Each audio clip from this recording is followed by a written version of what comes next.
సమాచారం కోసం 95 న్యూస్ ఇప్పుడు యాప్ లో మీ ముందుకు వచ్చింది. వెంటనే డౌన్లోడ్ చేసుకుని న్యూస్ అప్డేట్ తెలుసుకోండి. ప్రతి క్షణం ప్రజాక్షేమం కోసం. బండి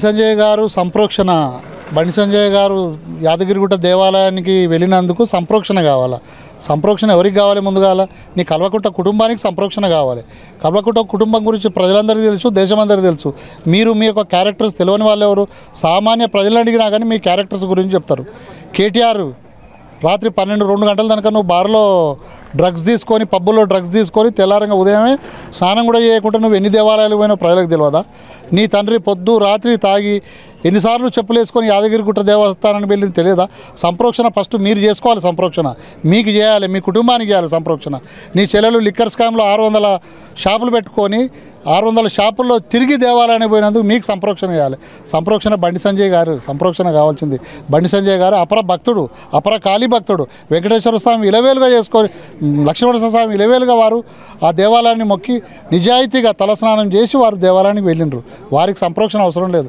తాగుడు తినుడు జూదం వారికి అలవాట్లేదు. ముఖ్యంగా మీకు కావాలి. ముఖ్యంగా మీకు కులవృత్తుల మీద మీకు ఏమంటే ముఖ్యంగా చిన్న చూపు. దొరలు కదా మీరు, దొరలు దేశముఖులు దేశాయిలు కాబట్టి మీకు కులవృత్తులను చిన్నగా చూస్తున్నారు. చెప్పులు కుట్టడం తప్పులు కాదు మిత్రమా కేటీఆర్.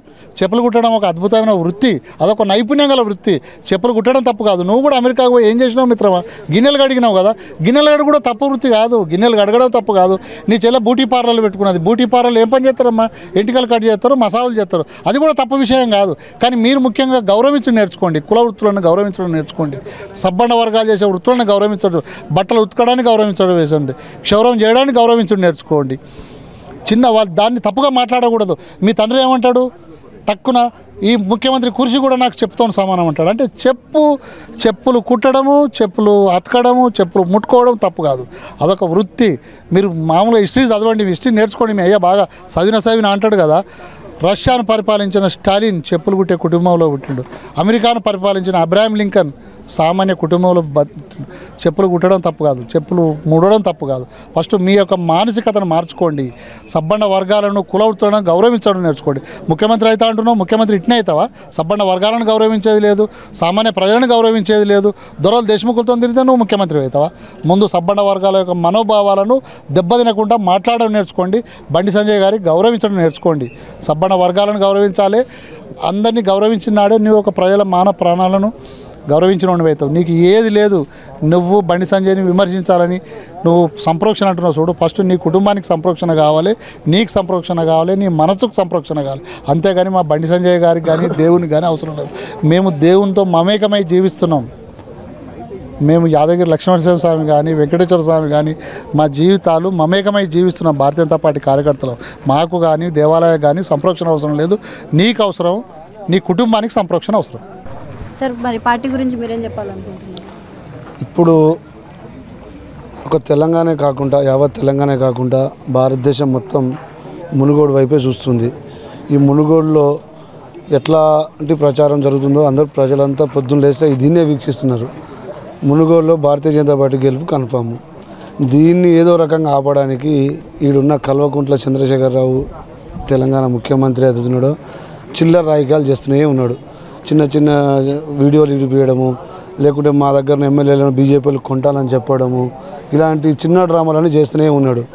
ఆయనకు అసలు అర్థం కాని విషయం ఏమంటే, మొన్న ఏదో 4 ఎమ్మెల్యేలు పేరు చెప్పిండో బీజేపీలు కొంటుండ్రని, వాళ్ళంత సన్నాసులు తెలంగాణలో లేరు. వాళ్ళంతా పనికిరాని ఎమ్మెల్యేలు కానీ మాజీలు కానీ వాళ్ళంత దద్దమ్మలు సన్నాసులు ఎక్కడ లేరు. వాళ్ళని కొనడానికి ఏదో బీజేపీ ఏదో ప్లాన్ చేస్తుంది, ఏదో అనడం అనేది వాళ్ళ ఏమంటారు, వాళ్ళ అవివేకం, అది వాళ్ళ తెలివితక్కువతనం. ఆ 4 ఒక్కరికి కూడా నైతిక బాధ్యత లేదు. విలువలు లేని ఎమ్మెల్యేలు వాళ్ళు ఒక డ్రామా క్రియేట్ చేసి ఈ తెలంగాణలో మునుగోడులో భారతీయ జనతా పార్టీ గెలుస్తుంది, ఏదో ఒక రకంగా వీళ్ళని డైవర్ట్ చేయాలని ఒక చిన్న ప్లాన్ చేసిండ్రు. అది అలా చాలా సమస్య తెచ్చిపెట్టి కూర్చుంది వాళ్ళకు. అదేవిధంగా ఆ కోర్టులో కూడా ఆ కేసును కూడా తీసుకోవడానికి రెడీగా లేరు. డ్రామారావు అనే పేరు సార్థకనామధేయం చేసుకున్నాడు.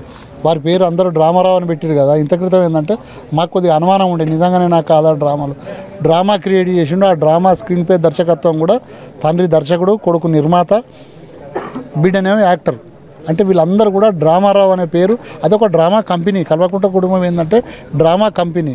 డ్రామా కంపెనీ ఏం చేస్తుంది, మూడో వ్యక్తి గురించి మాట్లాడతారు. భారతీయ జనతా పార్టీ నాయకులకు సంబంధం ఏముందన్నారు, ఎలాంటి సంబంధం లేదు.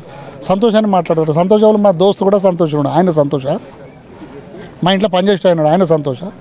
నీకు ఏది నచ్చితే ఏ పేరు పడితే ఆ పేరు వాడుకోవచ్చు. నేను కూడా మాట్లాడుకుంటాను, నాకు రాహుల్ గాంధీ తెలుసు అని చెప్తా. రాహుల్ గాంధీ నాకు చెప్పిండు, రాహుల్ గాంధీ ఈ పని చేసిండు నాకేం చెప్తా. రాహుల్ గాంధీ చెప్పంగా రాహుల్ గాంధీ నమ్ముతావా మనం? రాహుల్ గాంధీకి నేను తెలిసి ఉండాలి కదా. ఈ నందకుమార్ అంటే వాడు ఏమున్నది, హోటల్లో వాడు పైసలు కట్టకపోతే లాడ్జ్లోకి వెళ్ళి బయటికి గెంటేసారు. వెనకడ కూడా కేటీఆర్ రాయల్ హోటల్లో పైసలు కట్టకపోతే గెంటేసిండు. సేమ్ కేటగిరీ వీళ్ళంతా. Nandakumar KTR same category. హోటల్లో డబ్బులు కట్టకపోతే బయటికి గెంటేసిన బ్యాచ్ అన్నట్టు ఇదంతా అవారా బ్యాచ్. ఇది లంపెన్ బ్యాచ్. లంపెన్ దొంగలు అంతా సోప చేస్తారు అన్నట్టు. అంతే చేసింది వీళ్ళు. ఆడవాడవాడు సింహయాజి అట. సింహం లేదు, యాజి లేదు.